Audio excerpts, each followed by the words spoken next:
महत्वाची कामं हातामध्ये असतील त्याच्यावर त्यांच्याकडनं हा घोळ झाला. एनसीपी दोन्ही गटांमध्ये सध्या बातम्यांची खूप चर्चा आहे. एनसीपी शरद पवार गटाचे आमदार सोडले जाण्याची शक्यता व्यक्त केली जाते आणि सुनील तटकरेंचं एक विधान सध्या चर्चेचा विषय, त्यांनी खंडन केलेलं आहे. बाप आणि लेकीला सोडा, आमच्या बरोबर या.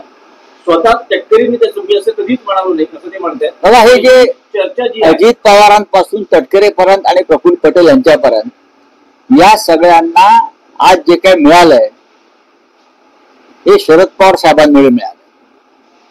त्यांची जी किंमत आज बाजारात आहे ती शरद पवारांनी निर्माण केली. जसं आमच्याकडे एकनाथ शिंदे पासून त्यांच्या बरोबर जे 40 चोर गेले त्या चोरांची किंमत जी आहे ही शिवसेना माननीय बाळासाहेब ठाकरे उद्धव ठाकरे यांच्यामुळे आहे.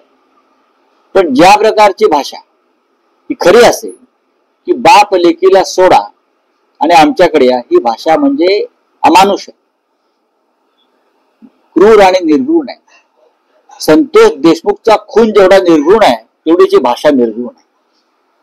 ज्या पितृतुल्य नेत्यानं तुम्हाला या स्तरावर नेलं, तुम्ही बाप आणि लेकीला सोडा या भाषेपर्यंत येता का?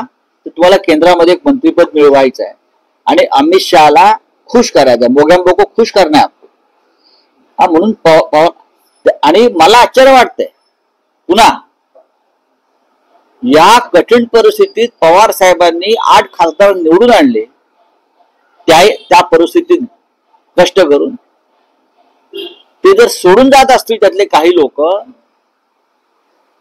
तर मला असं वाटतं ते रावणाचे वंशज आहेत.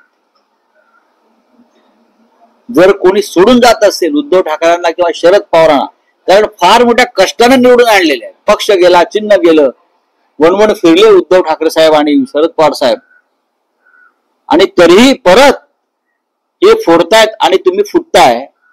हे कंस आणि रावणाचे वंशजच असतील, निर्गुण आणि अमानुष असतील, त्याशिवाय हे सोडू शकणार. लक्षात घ्या. राऊतसाहेब, विधानसभा निवडणुकीत RSSने जी व्यूहरचना आखली किंवा भाजपच्या